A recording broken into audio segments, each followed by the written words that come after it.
Okay, good morning. Today we're going to be solving systems of linear equations using substitution. This is what we call a level 3 problem. So we're going to have two equations again. So we're going to have 9x plus y equals 21. We're going to have negative x minus 3 equals y. So there's really no difference in what we're doing. It's just that if you notice that you have a variable that's already isolated, like in this problem, the y is isolated, that means whatever this y is equal to, I can replace it in this equation. But we have two terms that we're replacing this time. So in level 2, we only had one term that was replacing the single term.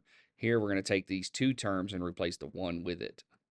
So we're going to take this 9y, or this 9x plus y, set it equal to 21. And what we're going to do is we're going to take this y out, and wherever it was at, replace it with parentheses and put whatever that y is equal to. So in this case, we're taking all of it into this equation. Okay. So the next step then is to say, okay, well, we need to distribute this positive 1. Well, if you have a positive 1 on the outside, it's not going to change anything on the inside. So we're going to end up dropping the parentheses and that plus. So now we have 9x minus x minus 3. And keep in mind, if you have a single x, then that means at least one, you have at least one x in there. So that way we know that it's taking 9 minus 1.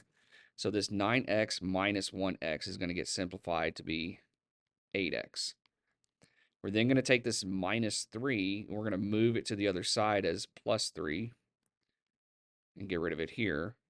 Then we're going to take 21 plus 3. We're going to combine them. We're going to get 24. And then we're going to take the 8 and slide it underneath the 24. We're going to get x is equal to 24 divided by 8, which is 3. So x is 3. So we have our first part of the point that we're trying to find.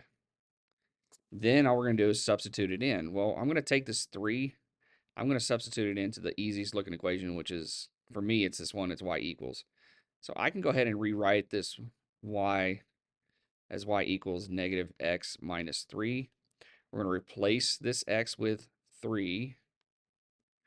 So we're left with negative 3 minus 3. That combines to become negative 6. So I'm proposing that the solution point's at 3, negative 6. I need to check the second, or the first equation in this case, to make sure that I still get negative 6. So we're going to go in. Let me move this out of the way. So those are the two values that we find. I'm going to take this 9x plus y.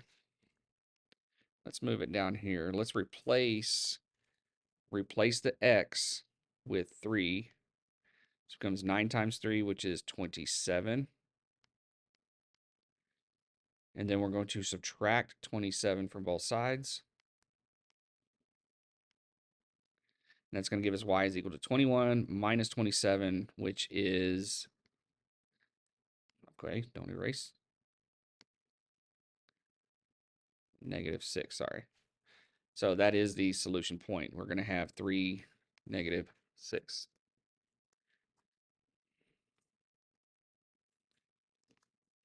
Now let's do one more. Clear this out. All right, so we have negative x plus 2y equals negative 3. We have 3y plus 4 equals x. Okay, here I have an x that's already isolated. That means every x in the other problem, I'm going to replace it with 3y plus 4. So we're going to take negative x plus 2y, set it equal to negative 3. We're going to get rid of this x. So we're going to have negative parentheses 3y plus 4. You got to make sure that you replace the x first with parentheses. Take whatever x is equal to, and it goes inside the parentheses. Now you have to distribute the negative through. When you get a negative outside the parentheses, that will change the values of each term. So this becomes a negative 3y. And then that negative also changes the 4 to be a minus 4.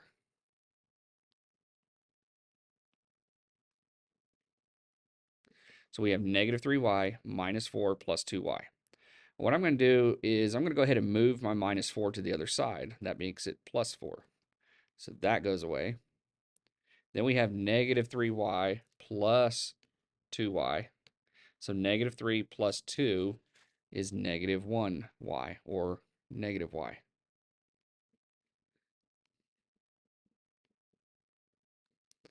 Negative 3 plus 4 is 1.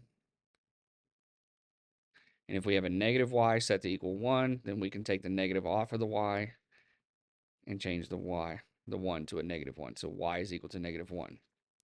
So we've got our y. So now let's solve for x. I'm going to take the first equation. We had 3y plus 4, it equals x. And we're going to take the y, replace it with negative 1. 3 times negative 1 is negative 3. Negative 3 plus 4, that gives us 1. So x is equal to 1. So we're going to check our answer, substituting it back into the first equation. So negative x plus 2 times negative 1 equals negative 3. So we're going to have negative x stays. Our 2 times negative 1, that makes it minus 2. Minus 2 moves over, makes it plus 2. Negative x is equal to negative 3 plus 2, which is negative 1. And you have a negative equaling a negative. We're going to just multiply everything by 1, or negative 1. And that's going to cause the negatives to drop. So x is 1, which is our solution point of 1, negative 1.